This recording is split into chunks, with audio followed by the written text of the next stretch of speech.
Welcome to ज्ञान stream. आज हम बात करने जा रहे हैं एनएएम के बारे में, नॉन अलाइंड मूवमेंट के बारे में। ये एक 120 डेवलपिंग वर्ल्ड स्टेट्स का एक मंच है।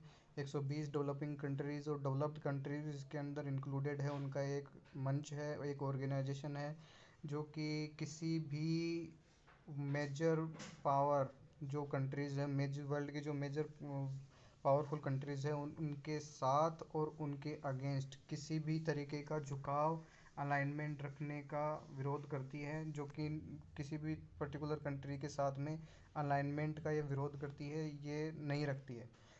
दुनिया के अंदर यूनाइटेड नेशंस के बाद में ये दूसरा सबसे बड़ा ग्रुप है जिसके अंदर 120 कंट्रीज़ है। Two third of two third of United Nations की जो कंट्रीज़ हैं वो एनएएम का भी पार्ट है, एनएएम का पार्ट है। और इसकी स्थापना कब हुई थी? इसकी स्थापना हुई थी 1961 के अंदर, बेलग्रेड कॉन्फ्रेंस के अंदर, यूगोस्लाविया के अंदर है। जो कि इस कॉन्फ्रेंस को नाम दिया गया था हेड ऑफ स्टेट और government of non aligned countries. इस ऑर्गेनाइजेशन की स्थापना कैसे हुई? इस दो ऑर्गेनाइजेशन की स्थापना की जो इनिशिएटिव था वो था भारत के प्रधानमंत्री पंडित जवाहरलाल नेहरू का। क्योंकि भारत उस वक्त नया नया आज़ाद हुआ था, भारत 1947 के अंदर आज़ाद हुआ था। तो इंडियन जो प्राइम मिनिस्टर है वो नहीं चाहते थे भी किसी भी कारण से कोई बाहरी एग्रेशन इंडिया को फेस करना पड़े। क्योंकि उस वक्त में इंडिया के पास इतने संसाधन भी नहीं थे, इतने भारत इतना कैपेबल भी नहीं था कि किसी दूसरे देश का सामना भी कर सके। हालांकि देखा जाए तो उस टाइम पे इंडिया ने युद्ध लड़ भी लिया था। बट इवन देन उसके बावजूद भी ये बोलना गलत नहीं होगा कि भारत के प्रधानमंत्री जो है वो ये चाहते नहीं थे कि भारत कभी भी किसी भी दूसरे देश के ऊपर आक्रमण करे या फिर भारत को कभी किसी दूसरे देश के साथ में युद्ध लड़ना पड़े। इसकी स्थापना जैसे कि 1961 के अंदर हुई थी, बेलग्रेड कॉन्फ्रेंस के अंदर। भारत के प्रधानमंत्री के अलावा दो और राष्ट्र प्रमुख थे जो इसके अंदर थे। वो थे इजिप्ट के प्रेसिडेंट गमल एब्डेल नसीर और यूगोस्लाविया के प्रेसिडेंट जोसेफ ब्रोज टिटो। इस इन तीनों ने मिलकर ही इस ग्रुप की नींव रखी थी। ये तीनों ही ऐसे थे जिन्होंने सबसे पहले चाहा था कि ऐसा एक ग्रुप बनना चाहिए जो कि किसी भी वर्ल्ड पावर के साथ में अलाइनमेंट को विरोध करे, अलाइनमेंट ना दिखाए, किसी भी वर्ल्ड पावर के साथ में झुकाव ना दिखाए। फॉर एग्जांपल अब जैसे कि अब उस टाइम पे एक यूएसएसआर जो कि बहुत पावरफुल था, एक अमेरिका बहुत पावरफुल था।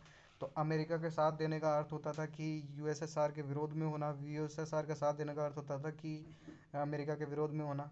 और क्योंकि इंडिया एनएएम का मेंबर था, इसलिए इंडिया ने किसी भी पर्टिकुलर देश के साथ में ऐसा कुछ अलाइनमेंट नहीं रखा। इसी वजह से लंबे वक्त तक अमेरिका और इंडिया के जो संबंध है वो ख़राब भी रहे। अमेरिका पाकिस्तान को प्रेफरेंस देता था इंडिया के बजाय। और नॉन अलाइनमेंट कंट्रीज़ का एक ग्रुप बना। First conference of head of state जो कि कहाँ हुई थी? बेलग्रेड के अंदर हुई थी पहली बार 1976 के अंदर। इस कॉन्फ्रेंस के अंदर फिफ्थ कॉन्फ्रेंस थी जो कि उसके अंदर ये टर्म यूज़ किया गया था नॉन अलाइनमेंट मूवमेंट। पहले नॉन अलाइंड कंट्रीज़ थी और जिन्होंने पार्टिसिपेट किया था 1976 के अंदर, उनको नाम दिया गया था मेंबर ऑफ द मूवमेंट। जो कि इस कंट्रीज़ को मेंबर कंसिडर किया गया था एनएएम का। नेक्स्ट जो थिंग है वो ये है कि इसका पर्पस क्या था, इस ऑर्गेनाइजेशन के फॉर्मेशन का। तो पर्पस था कि किसी भी देश की नेशनल इंडिपेंडेंस, उनकी स्वतंत्रता की रक्षा की जा सके, उनकी संप्रभुता की रक्षा की जा सके, उनकी क्षेत्रीय अखंडता की रक्षा की जा सके। और साथ में किसी भी बाहरी देश जो कि नॉन अलाइन कंट्री है उसको किसी भी बाहरी एग्रेशन का सामना ना करना पड़े। जैसे कि साम्राज्यवाद की नीति होती है कुछ देशों की, कुछ देश की उपनिवेशवाद की नीति होती है, मतलब किसी भी कॉलोनी बनाने की कोशिश करते हैं। जैसे कि ब्रिटिशर्स ने इंडिया को कॉलोनी बना के रखा लंबे टाइम तक। और जैसे रेसिज्म होता है कि धर्म के नाम पर जो कंट्रीज चलती हैं। और इसके अलावा किसी भी तरीके का कोई फॉरेन आक्रमण होता है, कोई डोमिनेट करने की कोशिश करता है, कोई इंटरफेयर करने की कोशिश करता है आपके टेरिटरी के अंदर, किसी भी तरीके का जो अगर देखा जाए तो किसी भी तरीके का कोई अगर एग्रेशन होता है किसी भी नॉन अलाइन कंट्री के साथ में, तो दूसरी जो नॉन अलाइन कंट्रीज होगी वो उस अलाइन कंट्री का साथ देगी, ना कि किसी वर्ल्ड मेजर जो ग्रेटर पावर है उसका साथ देगी। सो बिस यही एक मोटिव है इस पूरी ऑर्गेनाइजेशन का। नॉन अलाइन कंट्रीज़ है, नॉन अलाइन मूवमेंट के अंदर टू थर्ड जो नेशंस है यूनाइटेड नेशंस के वो इसके अंदर हैं। 55% वर्ल्ड की पॉपुलेशन कवर की जाती है इसके अंदर। और जो पर्टिकुलरली जो कंट्रीज़ है वो डेवलपिंग कंट्रीज़ के लिए एक ग्रुप बनाया गया था कि, या फिर ऐसा बोला जाए कि थर्ड वर्ल्ड के लिए। थर्ड वर्ल्ड बोला जाता है कि जो जैसे थर्ड वर्ल्ड वॉर के बाद में ही इंडिया आज़ाद हुआ था, तो एक थर्ड वर्ल्ड के तौर पे इनको जाना जाता है। और नॉन अलाइनमेंट मूवमेंट के अंदर हालांकि जो डेवलप्ड नेशंस हैं वो भी इसके पार्टिसिपेंट्स हैं, वो भी इसके मेंबर हैं। इसका जो बेसिकली कोल्ड वॉर के बाद में जो सबसे ज़्यादा इसको इन्फ्लुएंस दिखने को मिला था, क्यों? क्योंकि यूनिटी दिखी थी, जो डेवलपिंग नेशंस है उनके बीच में यूनिटी दिखी थी कोल्ड वॉर के बाद में। इस कोल्ड वॉर कब हुआ था एंड वो आप बेहतर है कि इसके बारे में और जानें। और जब कोल्ड वॉर था वो किसके बीच में था? जैसे कि यूएसएसआर और अमेरिका के बीच में कोल्ड वॉर चल रहा था, लंबे वक्त तक ये कोल्ड वॉर चलता रहा। तो उसके बाद में जब ये संगठन था इसका थोड़ा इन्फ्लुएंस दिखा, जो डेवलपिंग नेशंस हैं उनके बीच में यूनिटी दिखी। और स्पेशली जो साउथ इन कंट्रीज़ है जैसे कि इंडिया है, अफ्रीकन कंट्रीज़ हैं, जो ऐसी जो देश हैं जो कि डेवलप्ड नहीं है और जो जैसे कि रिसेंटली आज़ाद हुए थे, जिनको अभी इतना ज़्यादा उभर के आए भी नहीं थे, ऐसे देश थे, उनके बीच में एक बहुत मजबूत यूनिटी दिखी, उनके बीच में एक मजबूत संगठन दिखा। तो इसलिए एनएएम एक बड़े लेवल पर उभर के आया। और इसके अंदर जो मेन कोटेशन है इस एनएएम संगठन का वो ये है कि कभी भी piece can not be achieved with separation, की जैसे कि जो नीति थी ब्रिटिशर्स की, ब्रिटिश इंडिया के टाइम पे बांटो और राज करो जैसी, तो कि यही इसका एक देखा जाए तो मोटिव भी था कि जो शांति है वो ऐसे अचीव नहीं की जा सकती सेपरेशन के थ्रू। अब उसके लिए यूनिटी चाहिए, उसके लिए कलेक्टिवली किसी भी जो डोमिनेशन है उसका विरोध करना पड़ेगा, फ्रीडम ऑफ एक्सप्रेशन होनी चाहिए उसके लिए।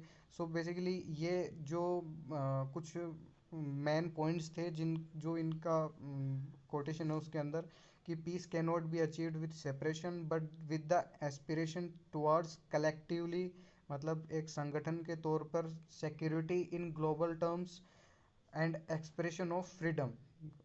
बेसिकली फ्रीडम इज, जो भी किसी भी देश के लिए फ्रीडम मस्ट है, किसी भी कंट्री के लिए। और पीस ऐसे ही नहीं आती है, उसके लिए फ्रीडम होनी ज़रूरी है, उसके लिए कलेक्टिव होना ज़रूरी है। And terminating the domination of one country और अदर, किसी भी जो एक कंट्री अगर किसी दूसरी कंट्री के साथ ऊपर डोमिनेट करने की कोशिश करती है तो उसको टर्मिनेट करना चाहिए, उसको ऐसे चीज़ों को बंद करना चाहिए, तभी शांति कायम हो सकती है। क्योंकि पर्टिकुलरली एक कंट्री के लिए उसकी संप्रभुता, उसकी अखंडता मैटर करती है। सो यही एनएएम एक मजबूती के तौर पर दूसरे देशों के सामने आया, दूसरे देशों के साथ में मिलकर उसने एक ऐसा संगठन बनाया।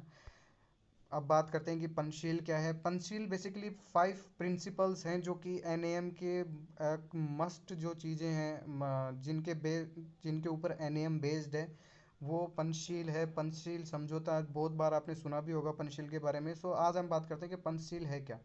पंचशील के अंदर 5 प्रिंसिपल्स हैं जो कि बहुत मेन प्रिंसिपल्स हैं, और इसके अंदर आप इंडिया को भी देख सकते हैं। आप जब इन प्रिंसिपल्स को पढ़ेंगे तो आपको समझ में आएगा कि इंडिया एक शांति प्रिय देश कैसे है। क्योंकि आप जितने भी ये जो 5 पंचशील समझौते के अंदर ये प्रिंसिपल्स है, इंडिया इवन फॉलो भी करता है ऐसे प्रिंसिपल्स को। इस प्रिंसिपल्स है क्या? पहला प्रिंसिपल कहता है कि कोई भी जो दो देश हैं वो एक दूसरे की क्षेत्रीय अखंडता और संप्रभुता की रक्षा करेंगे। किसी भी पर्टिकुलरली कोई भी किसी की क्षेत्रीय अखंडता के खिलाफ कुछ नहीं बोलेगा, ना ही किसी की क्षेत्रीय अखंडता के अंदर इंटरफेयर करने की कोशिश करेगा, किसी की संप्रभुता के साथ किसी तरीके का समझौता नहीं करेगा। एक दूसरे के साथ क्षेत्रीय अखंडता और संप्रभुता के लिए म्यूचुअल रेस्पेक्ट होगी, एक दूसरे के लिए रेस्पेक्ट रखी जाएगी।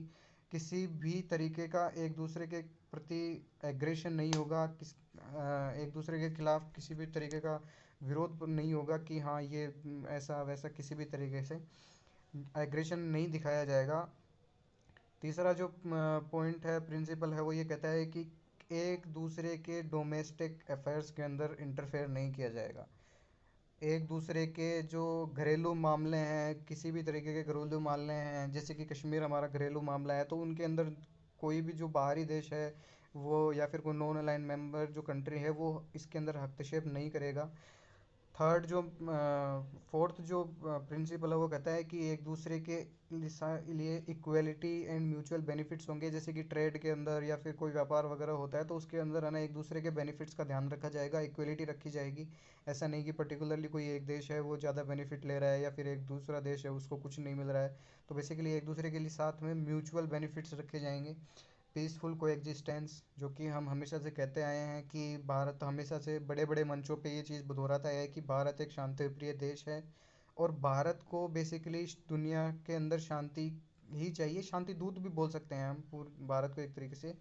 कि भारत चाहता है कि हमेशा, चाहे पड़ोसी देश हो चाहे दुनिया के अंदर कोई भी देश हो, उनके अंदर शांति रहे। और यही इसके अंदर मैंने आपको पहले भी कहा कि भारत की आप इसके अंदर पूरा भारत देख सकते हो। बेसिकली पंडित जवाहरलाल नेहरू का एक इनिशिएटिव था, तो आप मान सकते हैं कि इसके अंदर उन्होंने इन चीज़ों को इंक्लूड किया था।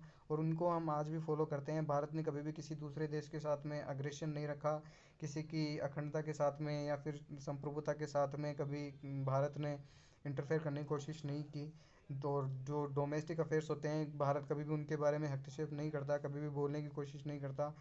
और इक्वालिटी एंड म्यूचुअल बेनिफिट्स, ये जैसे कि हालांकि इसमें पॉलिसीज़ के मैटर करती है, कभी कभी खुद के जो घरेलू बाजार है, कभी बहुत सी चीज़ें उनके लिए सरकारों को बहुत कुछ करना पड़ता है, बट फिर भी म्यूचुअल बेनिफिट्स का ध्यान रखा जाता है। और पीसफुल को एग्जिस्टेंस की जैसे हमने बात की कि भारत हमेशा से इसका एक पक्षधर रहा है। भारत हमेशा से पूरी दुनिया के अंदर अलग अलग देशों के अंदर पीस की बात करता आया है। सो ये जो भी था, ये 5 प्रिंसिपल्स जो है ये बहुत अहमियत रखते हैं, बहुत बार बार इनके बारे में एग्ज़ाम्स के अंदर पूछा जाता है। और ये बहुत फेमस पंचशील समझौता था जो था, वो बहुत फेमस रहा है किसी वक्त में। So this is all about NAM। उम्मीद करते हैं कि आपको ये वीडियो पसंद आया होगा। अगर आपको वीडियो पसंद आया तो लाइक करें, सब्सक्राइब करें, शेयर करें, and see you soon again with a new video. Thank you very much.